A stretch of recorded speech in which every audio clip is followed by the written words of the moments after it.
Hi, welcome to Real Estate Channel.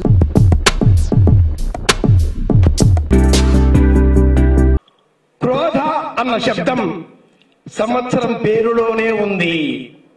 Shri కళ్యాణ గుణావహం రిపహరం దుస్వప్న దోషావహం గంగా స్నాన విశేష పుణ్య ఫలదం గోదాన తుల్యం నృణాం ఆయుర్వర్ధితముత్తమం శుభకరం సంతాన సంపత్ప్రదం నానా కర్మ సుసాధనం సముచితం పంచాంగమాకర్ణ్యతాం. పంచాంగం అంటే అందరికీ తెలిసిందే, చిన్ననాటి నుంచి వింటున్నదే. తిథి, వారం, నక్షత్రం, యోగం, కరణం. ఎందుకు తెలుసుకోవాలి? తిథి అంటే ఏమిటి? సూర్య గమనం, చంద్ర గమనం. సూర్యుడు చాలా పెద్ద శక్తి. సూర్యుడి చుట్టూ చిన్న శక్తి భూమి తిరుగుతుంటుంది. భూమి చుట్టూ అంతకంటే కూడా చిన్న శక్తి చంద్రుడు తిరుగుతూ ఉంటాడు. వెరసి భూమి చుట్టూ చంద్రుడు, ఈ రెండు కలిసి సూర్యుడి చుట్టూ. ప్రపంచమంతా ఇప్పుడు మూడే చుట్టూ తిరుగుతున్నటువంటి నేపథ్యంలో ఈ ప్రపంచానికి సనాతన వైదిక శాస్త్రం, జ్యోతిషం, వేదాంగ శాస్త్రాలలో ఒకటి, ఐదవది జ్యోతిషం, ఆరింటిలో ఒకటి చెప్పేదేమిటి అంటే క్రోధినామ సంవత్సరం ప్రభవ మొదలుగా 38వ నామ సంవత్సరం. పేరులోనే క్రోధం. ఈ సంవత్సరానికి అజిరా అన్న పేరు గల చంద్రుడు రాజు, చంద్రుడి ఆధిపత్యం. మరి పంచాంగాలు కుజుడు అని చెప్తాయి కదా, ఉదయం నుంచి కుజుడు అని వింటున్నాం కదా. ఈ ఏమిటి అంటే సూర్య గమనము, చంద్ర గమనము. చంద్రగమనం చాలా వేగం. చంద్రగమనంలోంచి సూర్య గమనం తీసేస్తే వచ్చేది తిథి. తిథిని సగం చేస్తే వచ్చేది కరణం. తిథికి అంటే సూర్య చంద్ర గమనాలకు నిష్పత్తి యోగం. చంద్ర సంచారం గ్రూప్ ఆఫ్ స్టార్స్ అంటారు. అలా తిరిగితే వచ్చేవి నక్షత్రాలు. ఉండే 7 గ్రహాలలో 2 ఛాయాగ్రహాలు రాహు కేతువులు తీసేస్తే ప్రపంచవ్యాప్తంగా ఉన్న 198 దేశాలలో వారాలు 7 రోజులే కనుక 7 వారాలు. తిథి, వారం, నక్షత్రం, యోగం, కరణం, ఈ 5 కలిస్తే తెలిసేది పంచాంగం. ఈ సంవత్సరానికి పంచాంగ రీత్యా రాజు కుజుడు. ఉగాది ఏ వారం అవుతుందో ఆ వారాధిపతి ఆ సంవత్సరానికి రాజు అవుతాడు.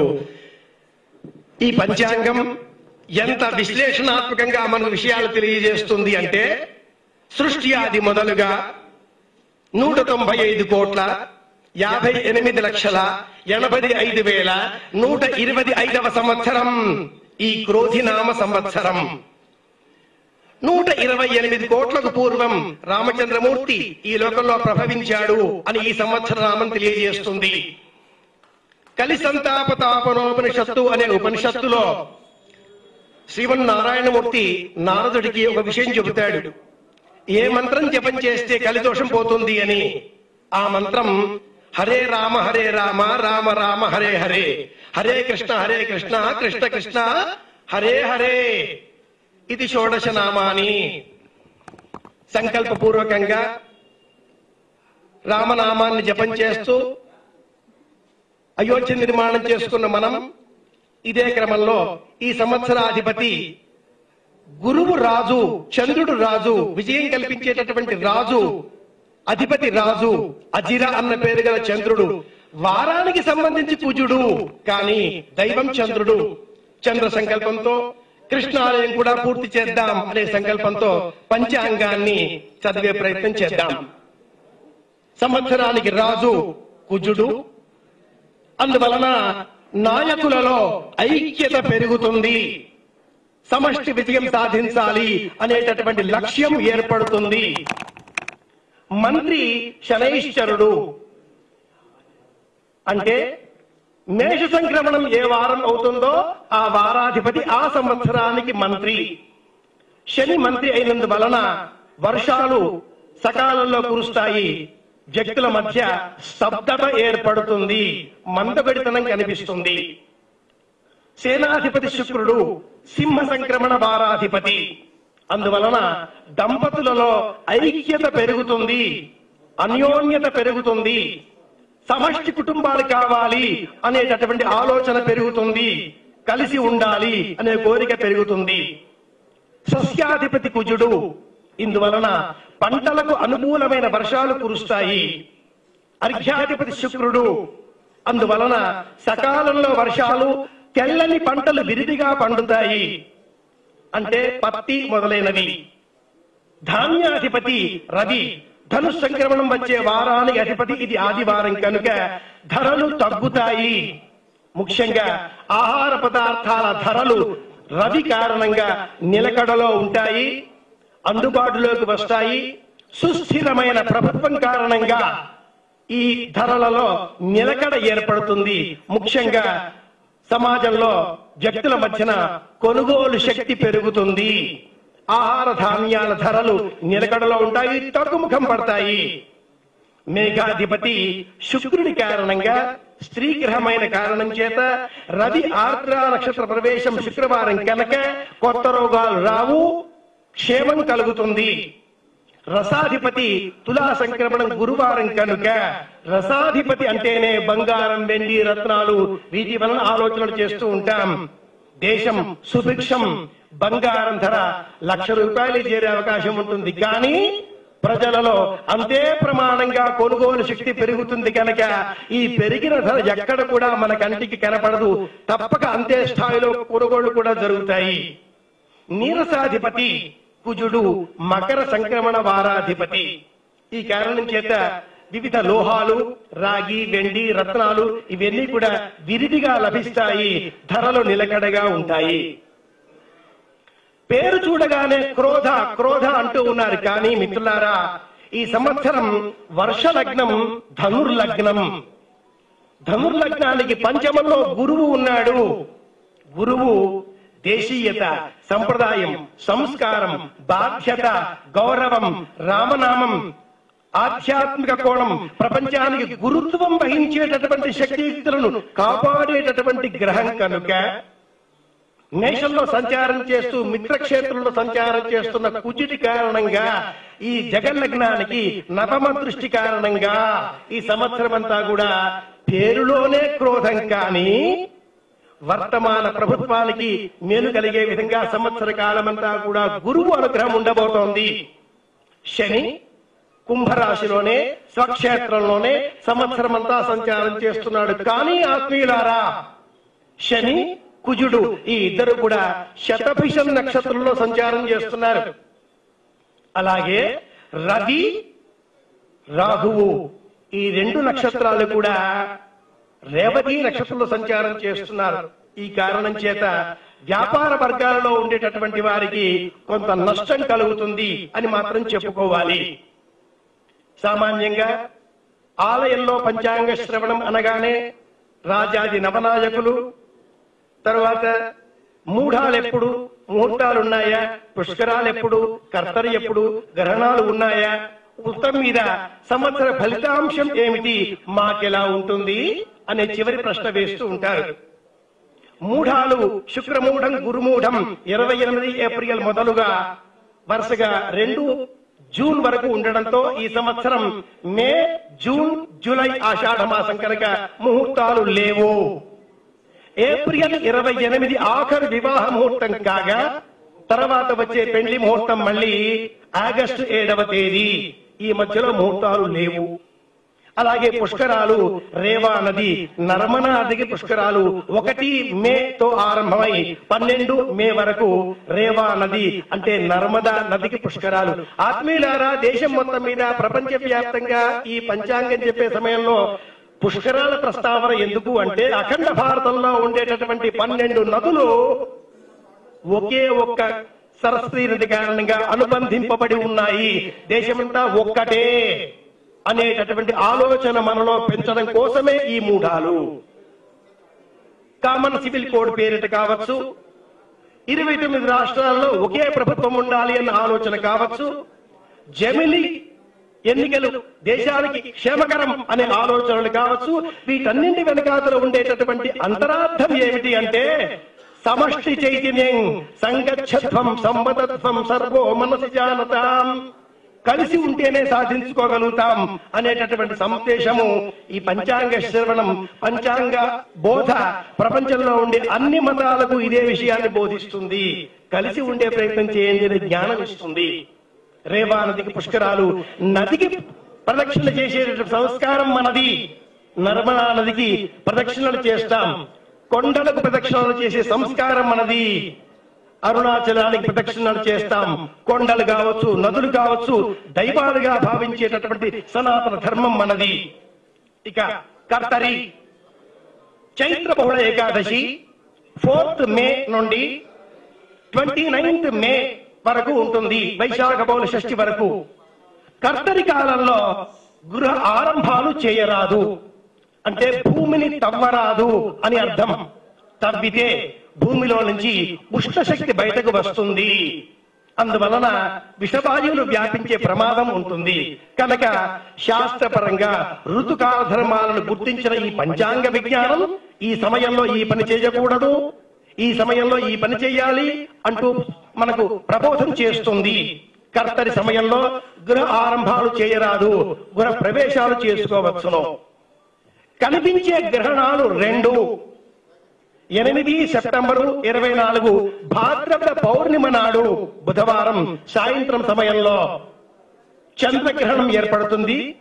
2వది 14th మార్చ్ ఫాల్గుణ పౌర్ణిమ, హోళీ పౌర్ణిమ శుక్రవారం చంద్రగ్రహణం ఏర్పడుతుంది. కానీ ఈ 2 గ్రహణాలు భారతదేశానికి కనిపించవు. కనిపించని గ్రహణాలు పాటించే అవసరం లేదు. భ అంటే కాంతి అని అర్థం. కాంతిని పూజించేటటువంటి వారు, కాంతిని ఆరాధించడంలో ఆనందం పొందేటటువంటి వారు, తూర్పు వైపు తిరిగి జీవితాన్ని ఆరంభించేటటువంటి వారు, అగ్నిహోత్రుని పూజించేటటువంటి వారు కనుకనే ఈ దేశీయులను భారతీయులు అనాలి అంటుంది శాస్త్రం. భారత అన్న శబ్దం ఇలా ఏర్పడుతుంది. భ అంటే కాంతి అని అర్థం. ఏదో ఒక పుస్తకం డిస్కవరీ ఆఫ్ ఇండియాలో చెప్పినట్టు భరతుడు అనే రాజు పరిపాలిస్తే ఈ దేశానికి భారతదేశం పేరు వచ్చింది అనేది అబద్ధం. అంతకంటే పూర్వమే ఈ దేశానికి భారతదేశం అన్న పేరు ఉన్నది. భ అంటే కాంతి. మనవారంతా ఏమీ తెలియకపోతే తూర్పు తిరిగి దండం పెట్టండి అంటూ ఉంటారు. దాని అర్థం ఏమిటి అంటే వెలుగులను ప్రపంచానికి అందించేటటువంటి దేశం భారతదేశం. ఇది భరత ఖండం, ఇది భరత భూమి. కాబట్టి ఈ జ్ఞానాన్ని అందరూ పొందిపుచ్చుకొని వాళ్ళ వ్యాఖ్యానాలు చేస్తూ ఉంటారు. భా అంటే కాంతి, భారతీయులు అంటే కాంతిని పూజించేటటువంటి వారు. మనమంతా భారతీయులం. ఈ సంకల్పంతో ఈ సంవత్సరానికి సంబంధించి ఇక 2వ భాగంగా సంవత్సర ఫలితాంశం, ఆదాయ వ్యయాలు. 98 సంవత్సరానికి ఆదాయం, 104 సంవత్సరానికి మొత్తం మీద వ్యయం అందరికీ కలిపి. అంటే వ్యయం ఎక్కువగా ఉన్నది. పరమాత్ముడు సంకల్పం చేశాడు, ఎవరో మన చేత ఆ డబ్బు అందిస్తారు, ఆ వ్యయాన్ని మనం పూర్తి చేస్తాం. ఈ సంవత్సరం రాజు, మంత్రి, సేనాధిపతి ఈ సంబంధంలో ఆయుర్వేద వృత్తులు పెరుగుతాయి. దేశీయ ఉత్పత్తులకు అంతర్జాతీయంగా మార్కెట్ లభిస్తుంది. ప్రకృతి వైద్యం పట్ల దృష్టి పెరుగుతుంది. క్రీడలలో మంచి కీర్తి లభిస్తుంది. తీవ్రమైన ఉష్ణోగ్రతల కారణంగా ఉత్తర ఈశాన్య భారతంలో భూమికి సంబంధించి కదలికలు లాంటి మార్పులు, ఇబ్బందులు కలిగే ప్రమాదాలున్నాయి, కానీ ప్రాణ నష్టం కలగదు. అలాగే ఉపద్రవాలు ఉన్నా కూడా వాటి వలన ప్రజలకు ప్రాణహాని లేదు. దేశానికి క్షేమం, లాభదాయకం. పేరులోనే క్రోధం ఉన్నది అని చెప్పాలి. ఈ క్రోధం మనలో ఉన్నటువంటి అసూయ, మాత్సర్యం, స్వార్థం వాటిపైన మనం చూపించాలి. నాకు కావాలి అనే ఆలోచన విడిచిపెట్టి మనకు కావాలి అంటే ఈ ప్రపంచానికి మనం క్షేమాన్ని, ఆనందాన్ని అందించగలిగిన వాళ్ళం అవుతాం. ఇక చివరగా ఈ సంవత్సరానికి సంబంధించినటువంటి వ్యక్తిగతమైనటువంటి అంశాలు చెప్పుకునే క్రమంలో ఈ సంవత్సరం అంతా కూడా బార్హస్పత్యమానార్థం చేత పింగళనామ సంవత్సరం, గురుదశ శతాబ్దంతో కార్తీకాబ్దం. ఇది నవ గ్రహాల చరిత్ర అంతా విన్న తర్వాత ఈ సంవత్సరం ప్రధాన రంగాల వల్ల వ్యక్తులలో అకాల వైరాలు పెరిగినా కూడా ఆధిపత్య నాయకత్వం వల్ల ఆ వైరాలన్నీ మర్చిపోయి అందరూ ఒకటిగా మారే అవకాశం ఉంది. రాజకీయ నాయకులు సైన్యాధిపతుల మధ్య ప్రేమలు ఆప్యాయతలు పెరుగుతాయి. ప్రధాన రంగాలలో ఆర్థిక వ్యూహాలలో సరికొత్త ఆలోచనలు ప్రణాళికలు వెలువడతాయి. సుస్థిర ప్రభుత్వం కొనసాగుతుంది. వ్యక్తిగతంగా వచ్చే ఫలితాంశాలలో మేషరాశికి సంబంధించి ఆదాయం 8, వ్యయం 14. ఇది చాలా ఆనందించే విషయం. వ్యయం 8, ఆదాయం 14. ఇది చాలా ఆనందించే విషయం. మేషరాశికి వృశ్చిక రాశికి సేమ్ అదే ఫలితాలు ఉంటాయి. ఎందుకని వ్యయం ఎక్కువగా ఉండి ఆదాయం తక్కువగా ఉండి ఆనందం పొందాలి అంటే, పరమాత్ముడు నిర్ణయం చేశాడు మన చేత ఈ సంవత్సరం 14 ఖర్చు పెట్టిస్తాను అని చెప్పి. అంటే ఆ సమయాన్ని ఎవరో ఇస్తారు, మనం ఖర్చు పెడతాం, ప్రశాంతంగా ఉందాం, మనకు ఆలోచన అవసరం లేదు, మనం ఆలోచించే అవసరం లేదు, వాళ్ళు ఆలోచిస్తారు. కాబట్టి మనం ప్రశాంతంగా ఉండాలి. మిగిలితే చిక్కు ఎక్కడ పెట్టాలి అని చెప్పి మిగిలలేదు, ఖర్చు రాసి ఉంది, ఎవరో ఇస్తారు. కాబట్టి మేషరాశి వారు ఆనందంగా ఉండండి. 8 ఆదాయం, 14 వ్యయం. వృశ్చిక రాశి వారికి కూడా అదే ఫలితాంశం. అలాగే గౌరవం 4, అవమానం 3. చూసారా, గౌరవం పెరిగింది ప్రశాంతంగా ఉంది.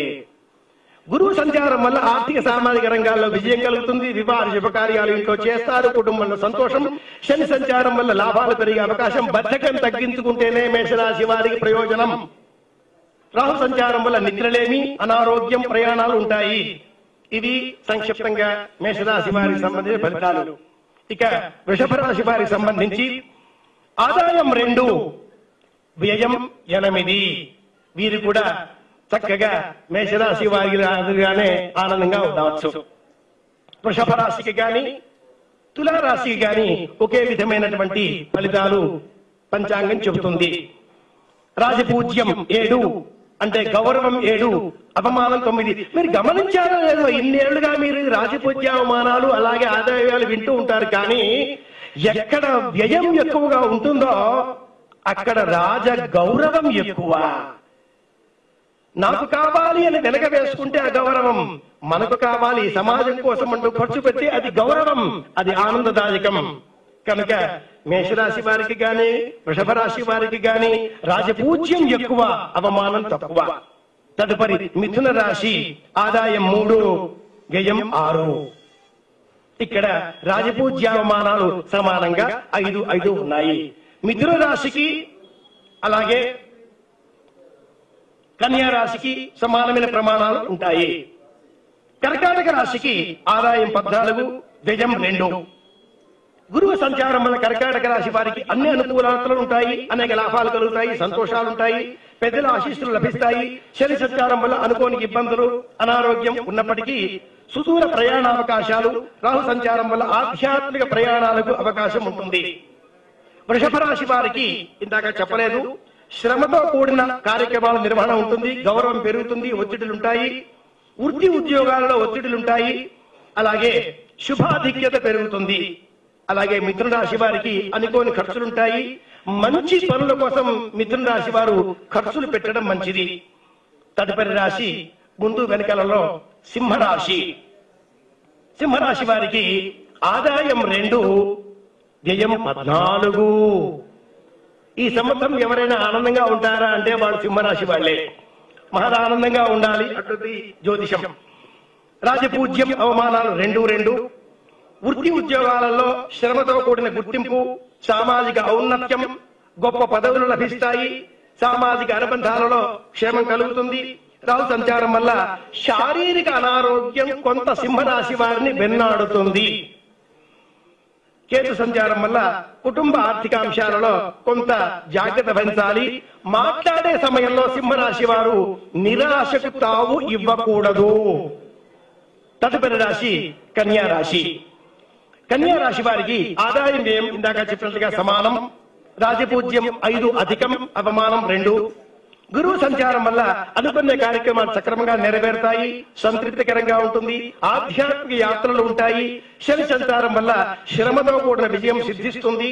రాహు సంచారం వల్ల సామాజిక అనుబంధాల్లో కొంత జాగ్రత్త అవసరం. పరిచయాలలో కన్యా రాశి వారు జాగ్రత్త వహించాలి. జారిపడి దెబ్బలు తాగించుకునే ప్రమాదం ఉంటుంది. ప్రయాణాలలో కాస్త ప్రమాదం స్వీకరించడం కన్యా రాశి వారికి అవసరం. వీలైతే వారు డ్రైవ్ చేయకుండా ఎవరినైనా సహాయం తీసుకోవడం మంచిది. తులారాశి వారికి సంబంధించి ఆదాయం 2, వ్యయం 8. గురువు సంచారం వల్ల అనుకోని సమస్యలు ఉంటాయి. రాజపూజ్యం 1, అవమానం 5. గౌరవం తగ్గే సూచనలు, అనారోగ్య సూచనలు ఉంటాయి. మానసిక ఒత్తిడులు ఉంటాయి. సంతానం వల్ల చిన్నపాటి ఇబ్బందులు ఎదుర్కోవలసి ఉంటుంది. శ్రమ ఆధిక్యం, ఆరోగ్యం సమస్యలు రాకుండా చూసుకోవాలి. ఈ రాశి వారు యథాశక్తి శివనామస్మరణ, ఓం నమః శివాయ శివనామస్మరణ చేస్తే మంచిది. తదుపరి రాశి వృశ్చిక రాశి. గురువు సంచారం వల్ల సామాజిక సంబంధాలు విస్తరిస్తాయి. ఆదాయం 8, వ్యయం 14. రాజపూజ్యం 4, అవమానం 5. వీరికి కూడా శని సంచారం వల్ల ఒత్తిడులుంటాయి. శ్రమాధిక్యం, సౌఖ్యలోపం. రాహు సంచారం వల్ల మానసిక ఒత్తిడి అధికం, అలాగే ఆందోళన అధికం. మనస్సులో శివాజీ గురవే శివనామస్మరణ చేస్తే క్షేమం కలుగుతుంది. తదుపరి రాశి ధనురాశి. ఈ సంవత్సరానికి వర్షలగ్నం కూడా ధనురాశి. ధనురాశికి ఈ సంవత్సరం ఎంత ఆనందంగా ఉంటుంది అంటే వ్యయం 5, ఆదాయం 11. మిగిలిన ఈ ఆదాయాన్ని ఈ రాశి వారు సేవక వర్గాలకు అందించడం, ప్రభుత్వ పథకాలలో పెట్టుబడులుగా పెట్టడం, శ్రమాధిక్యం వల్ల అందరిది పంచుకోవడం, ఇలాంటి సామాజిక ఉపయుక్తమైన కార్యక్రమాల ద్వారా ధనురాశి వారు ఆనందాన్ని పొందగలుగుతారు. పెద్దలతో వ్యతిరేక భావాలు తొలగిపోతాయి. శారీరక ఒత్తిడి, సౌఖ్యలోపం తప్పకపోవచ్చు, కానీ ఆరోగ్యం జాగ్రత్తగా చూసుకునే అవసరం తృతీయ భావంలో ఉన్న శని సంచారం కారణంగా తప్పనిసరి అంటుంది శాస్త్రం. తదుపరి రాశి మకర రాశి. ఆదాయం 14, వ్యయం 14. మకర కుంభ రాశుల వారికి ఆదాయ వ్యయాలు సమానంగా ఉన్నాయి. 14. రాజపూజ్యం 3, అవమానం 1. గురువు సంచారం వల్ల మకర రాశి వారికి ఆలోచనలలో స్పష్టత ఏర్పడుతుంది. దేశం కోసం అడుగు ముందుకు వేస్తారు. అలాగే సృజనాత్మకత, క్రియేటివిటీ పెరుగుతుంది. శని సంచారం వల్ల ఆర్థిక అంశాలలో ఇబ్బందులు ఎదుర్కోవాల్సి ఉంటుంది. అలాగే దగ్గర ప్రయాణాలు తిరిగి లాభం చేస్తాయి. అలాగే ఆధ్యాత్మిక ప్రయాణాల వల్ల కూడా మంచి ప్రయోజనాలు ఈ రాశి వారికి చేకూరుతాయి. తదుపరి రాశి కుంభరాశి. ఆదాయం 14, వ్యయం 14. రాజపూజ్యం 6, అవమానం 1. గురువు సంచారం వల్ల కుంభరాశి వారికి సౌఖ్యం పెరుగుతుంది. శ్రమ కార్యాలలో అనుకూలత. అయితే కుంభరాశి వారికి, వృశ్చిక రాశి వారికి, మీన రాశి వారికి, ఈ 3 రాశుల వారికి 7.5 సంవత్సరాల శని ఇబ్బంది పెడుతుంది. పంచాంగ శ్రవణంలో వ్యక్తిగత ఆచారాలు, వ్యక్తిగత సందర్భాలు, సంవత్సర ఫలితాంశాలు చెప్పే క్రమం 2 విధాలుగా ఉంటుంది. ఇది సంవత్సరాలకు సంబంధించిన ముండేన్ దేశ గోచారానికి సంబంధించిన విషయం కనుక కుంభరాశి వారికి అనారోగ్య అవకాశం, బద్ధకం పెరుగుతుంది. సంవత్సర ప్రణాళిక పంచాంగ శ్రవణం అంటే. చివరగా మీనరాశి వారికి రాశ్యాధిపతి గురువు కనుక ఆదాయం 11, వ్యయం 5. రాజపూజ్యం 2, అవమానం 4. ఇది రాశులలో చివరి రాశి. 2వ ఇంట అంటే మేషరాశిలో గురువు సంచారం వల్ల పెద్దల సహకారం లభిస్తుంది. నిద్ర లోపం కారణంగా వీరికి కొంత ఇబ్బంది కలిగే, శారీరక సౌఖ్యం లోపించే అవకాశాలు ఉంటాయి. ఆర్థిక భద్రత చేకూరుతుంది. ఆత్మీయులారా, 12 రాశుల ఫలితాలు విన్నారు, సంవత్సర ఫలితాలు విన్నారు. సంక్షిప్తంగా ఒక్క మాటలో చివరగా చెప్పుకోవాలి. పంచాంగ శ్రవణం చివరకు వచ్చేస్తుంది కనుక మొత్తం మీద మకర రాశి, ధనురాశి, కుంభరాశి ఈ 3 రాశుల వారికి ఉన్నత స్థాయిలో పదవులు లభించే అవకాశాలున్నాయి. వృశ్చిక రాశి వారికి అనురాధ నక్షత్రం, జ్యేష్ఠ నక్షత్రం వారికి కూడా ఈ సంవత్సరం అద్భుతంగా ఉండే అవకాశం ఉంది. వార్షిక ఫలితాలు కాకుండా వ్యక్తిగత గోచార రీత్యా చూస్తే మట్టుకు మకరం, కుంభం, మీనం ఈ 3 రాశుల వారికి 7.5 సంవత్సరాల శని.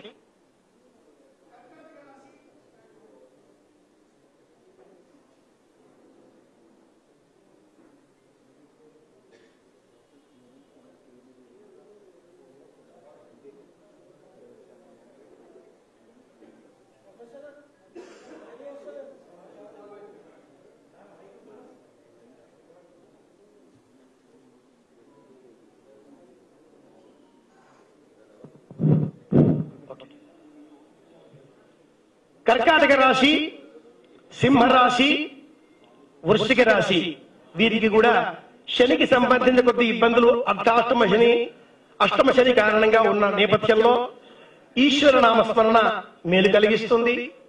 దేశీయమైన ఉత్పత్తులకు మరి ఒక్క మారి ఈ మాట చెప్పవలసి వస్తున్నది. ప్రకృతి వైద్యం, ఆయుర్వేద వైద్యం, దేశీయ ఉత్పత్తులు ప్రపంచవ్యాప్తంగా ఉన్న 198 దేశాలలో భారతదేశపు కీర్తి ప్రతాపక మళ్లీ రెపరెపలాడుతుంది అని తెలియజేస్తూ, ఏ విధంగా అయితే ఆ శ్రీమన్నారాయణమూర్తి నారదుడికి ధర్మోపదేశం చేసి హరే రామ రామ రామ హరే హరే, హరే కృష్ణ కృష్ణ కృష్ణ హరే హరే, ఇది షోడశనామాని కలకలమశనాశిని అనే ప్రబోధంతో కలి సంతాప తాపనుపనిషత్తును స్మరించుకుంటూ పంచాంగ శ్రవణం ఆరంభం చేశామో, అదే మాటలతో జై శ్రీరామ్, జై శ్రీరామ్, జై శ్రీకృష్ణ, జై శ్రీకృష్ణ అని పూర్తి చేసుకుందాం. ఆత్మీయులారా, దక్షిణ భారతదేశంలో శ్రీరాముడు నీవే కలవు అని ఉత్తరాలు రాసేటటువంటి వాళ్ళు ఒకప్పుడు శ్రీరామ రక్ష సర్వ జగద్రక్ష అంటూ వీపులో నీళ్లు పోసి చివరి చెంబు పోసి దీపులో చదివితే వాడికి భయం పోయేది. జై హనుమాన్ అంటూ ఆ పిల్లవాడు ఎగిరి గంతు వేసేవాడు, ఎంత పనైనా చేయడానికి సిద్ధంగా ముందుకు ఉరికేటటువంటి వాడు. ఆ నేపథ్యంలో వృద్ధాప్యం వచ్చే పెద్దలందరినీ కూడా ఇప్పుడు మీరేం చేస్తున్నారు రిటైర్ అయిపోయిన తర్వాత అని ఎవరైనా అడిగితే, ఏముందండి కాలక్షేపం చేస్తున్నాను, ఏదో రామకృష్ణానికి కాలక్షేపం చేసుకుంటున్నాను అనేటటువంటి వాళ్ళు వెంకటరావు గారు కావచ్చు, వెనకాతలు కూర్చున్నారు, ఇంకెవరన్నా కావచ్చు గాక. ఏం చేస్తున్నారండి అంటే ఏదో రామకృష్ణ అనుకుంటున్నామండి అనాలి. కృష్ణ అనే సమయం ఇప్పుడు వచ్చింది. ఇది చెప్పడం కోసమే ఈ శ్లోకాన్ని నేను ఎందుకు జ్ఞాపకం చేశాను. ఒక్కసారి మనమంతా కూడా కలిపురుషుడిని కాలపురుషుడిని స్తోత్రం చేద్దాం. సంవత్సరం ఆరంభంలో అద్భుతంగా మన కార్యాలయంలో సుదర్శన హోమం చేసుకొని ఆ శ్రీమన్నారాయణమూర్తిని శ్రీదేవి భూదేవి సమేతంగా అర్చన చేసుకొని సలక్షణంగా ఉగాది ప్రసాదాన్ని సిద్ధం చేసుకొని తీపి, పులుపు, కారం, చేదు, వగరు, ఉప్పు కూడా కలుపుకొని షడ్రుచులతో అద్భుతమైనటువంటి ఉగాది బూస్టర్ అన్న పేరిట ఈ ప్రసాదాన్ని సిద్ధం చేసుకున్నాం. కుండ ఎరుపు రంగులో రవిగ్రహానికి ప్రతీక, పెట్టే పసుపు బొట్టు గురుగ్రహానికి ప్రతీక, అందులో వేసే పులుపు రుచి శుక్రగ్రహానికి ప్రతీక, బెల్లం తీపి రుచి గురుగ్రహానికి ప్రతీక, వగరు శనిగ్రహానికి ప్రతీక. ఆత్మీయులారా, నాలిక ఒక్కటే.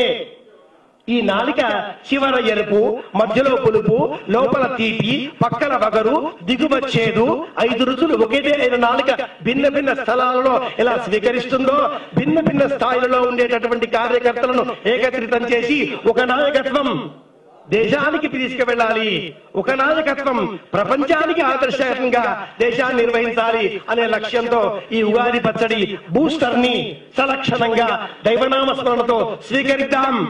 ఆరోగ్యాన్ని ఆనందంగా మార్చుకుందాం. ఒక బూస్టర్ తీసుకుంటే విటమిన్ సి తప్పనిసరి అంటాం మనం. దీనికి సంబంధించి అశోక కలిక ప్రాశనం అన్న పేరిట చైత్రమాసం కృష్ణపక్షంలో ద్వితీయ తిథి నాడు అశోక వృక్షం కలికలను అంటే మొగ్గలను స్వీకరించాలి అంటుంది ఆయుర్వేద శాస్త్రం. కానీ దురదృష్టవశాత్తు ఏవో గ్రహాలు, ఏవో ప్రాచీన దేశాలు, ఏవో ప్రాచీన ప్రభుత్వాలు రాజ్యం చేసిన కారణంగా మన దేశంలో ఉండే అనేక వృక్షాలు మనం పోగొట్టుకున్నాం. వాటన్నిటినీ మళ్లీ నిర్మించుకునే కాలం ఇప్పుడు నడుస్తోంది. సీతాదేవి ఏ అశోక వృక్షం కింద కూర్చున్నదో ఆ అశోక వృక్షం ఇప్పుడు కనిపించడం లేదు. అశోక వృక్షంతో కలికలు, మొగ్గలు తింటే ఇది ఫలితం ఇస్తుంది అంటుంది ఆయుర్వేదం. ఇది విటమిన్ సి, అది యాంటీబయోటిక్. దాని పేరు అశోక కలిక ప్రాశనం. ఈ లెక్కతో దీన్నేనా కాపాడుకుందాం. శతాయుర్వజ్ర దేహాయ శత సంవత్సరాయ చ ఈ శ్లోకాన్ని చెబుతూ ఉగాది పచ్చడి ప్రసాదాన్ని స్వీకరిద్దాం. అందరి క్షేమాన్ని కోరుదాం. జై శ్రీరామ్, జై శ్రీరామ్, జై జై శ్రీరామ్, జై శ్రీకృష్ణ, జై జై శ్రీకృష్ణ. స్వస్తి సన్మంగళాని భవంతు, లోకా సమస్తః సుఖినో భవంతు, కాలే వర్షతు పర్జన్యః, పృథివీ సస్యశాలిని, దేశోజం క్షోభరహితం. ఇలాంటి స్వస్తి వాక్యాలతో స్వస్తి సన్మంగళాని భవంతు. శుభమస్తు.